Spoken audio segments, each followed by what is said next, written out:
Last week we were talking about the delightfulness of Wonka and childhood dreams and all that. This year we're coming crashing down back to reality and talking about something horrible.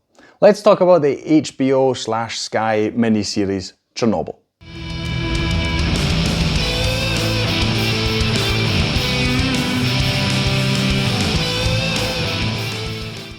Hi. My name's Stu and welcome to another review video on Flying Wiener. No, this was not a coincidence like, right, I watched something really fun and wonderful and delightful and happy and cheery and now I need to be depressed again. That's absolutely not how it is. These things just happen sometimes. I just thought it was a real a real funny juxtaposition of having something, you know, these two opposites basically, yeah. If I'm going to do next week what I've got planned, don't worry, it's going to get even worse. But we'll see what happens, what I watch. It's always a random choice sometimes. So sometimes I don't know what I'm going to be doing a review on just until maybe a day or two before I have to film this this video. Yeah, so Chernobyl.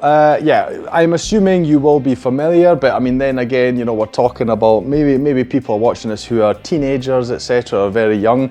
For me, it's something that is very close to home.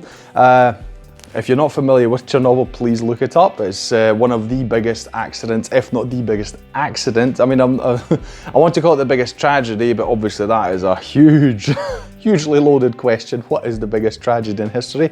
It's definitely among them. It's definitely in a top list somewhere. But I think I'm pretty safe to say it's the biggest accident in the world, right?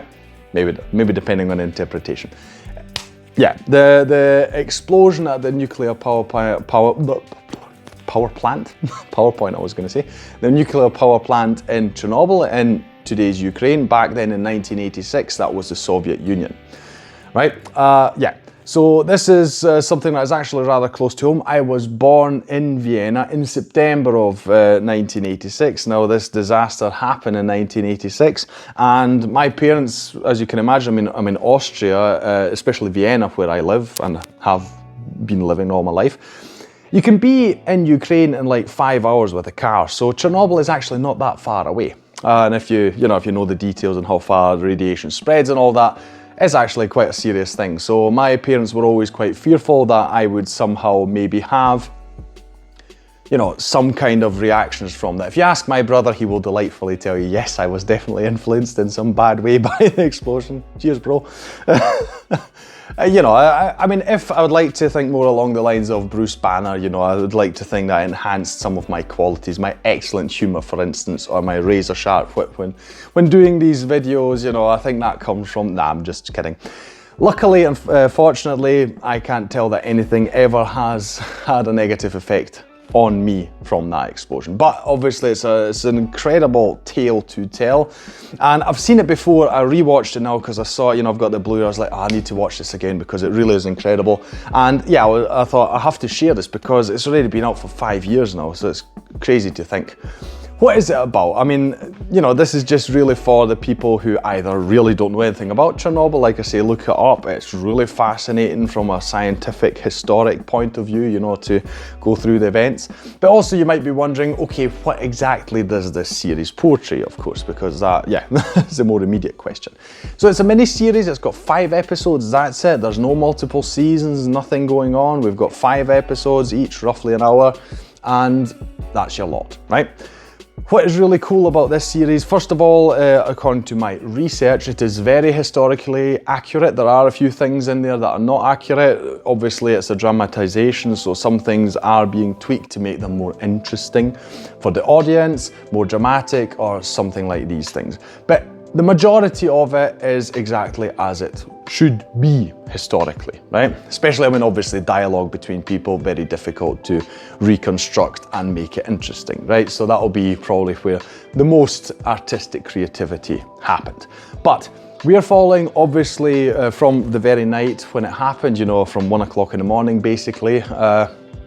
We see the events as they unfold in the power plant, and you see more or less the whole series is about what the government and the scientists and especially the people on the ground there on location did to just solve this problem, you know, to resolve this matter. That is basically what this story is about, the troops on the ground. So you've got the firefighters, for instance, who were the first people on the scene. You've obviously got the scientists in the power plant, then the ones coming to investigate and find out what happened. You've got the miners who dug underneath where the reactor was to make sure that it would keep safe and not poison, for instance, the ground supply of water. You know, I mean, this thing could have gone even more badly than it already did. Crazy to think.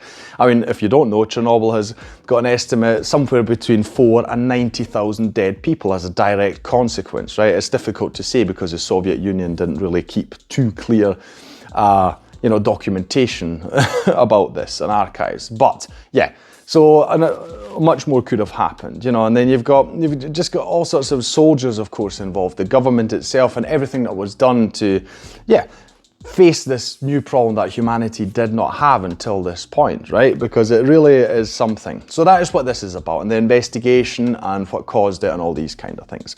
That's the one side. That's basically the plot, right? I'll tell you that. We're following the main investigative scientist here, you know, on his journey to uncover what happened. He is played by Jared Harris, what I love. I also loved him in Foundation and many other things as well.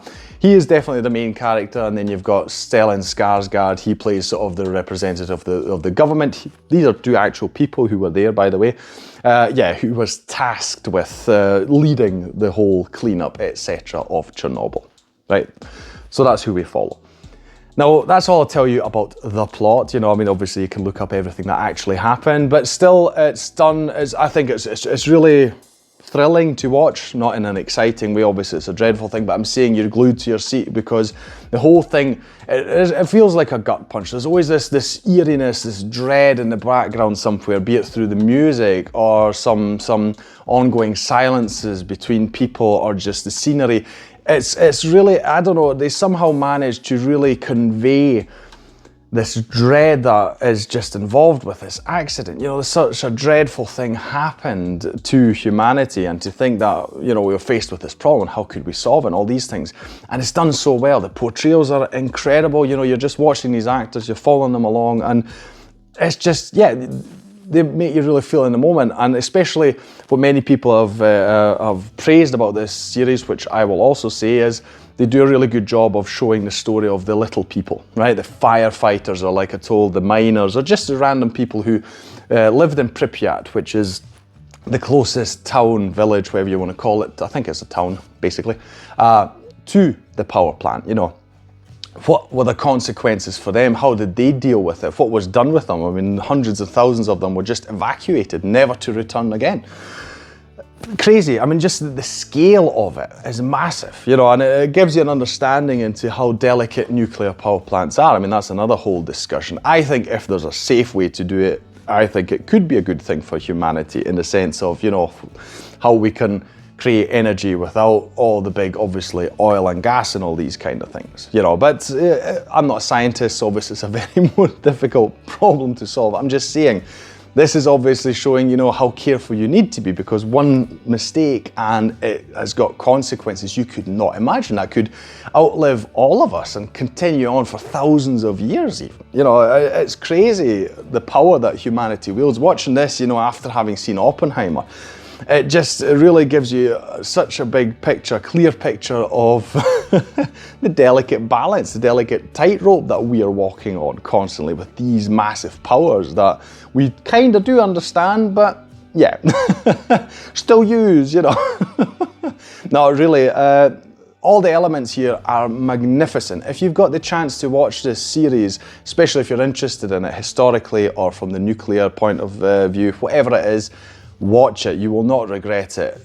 Everything about this is so good. The direction, you know, you're in there, you feel so emotionally tied to these people who are going through this. And obviously you've got the government sort of being like, yeah, you know, let's cover up some things, and it's not as bad as people say, and let's just be very blunt about it, as you would expect from the Soviet Union, you know. And that juxtaposition with the people on the ground, and you see their fates and how they're dealing with it, and how just random normal people got together because they realized or understood what kind of a big danger humanity itself was in. You know, if they hadn't dealt with this, the whole of Europe could have been contaminated. You know, it's crazy to think about. And that happened just shortly before I was born, you know.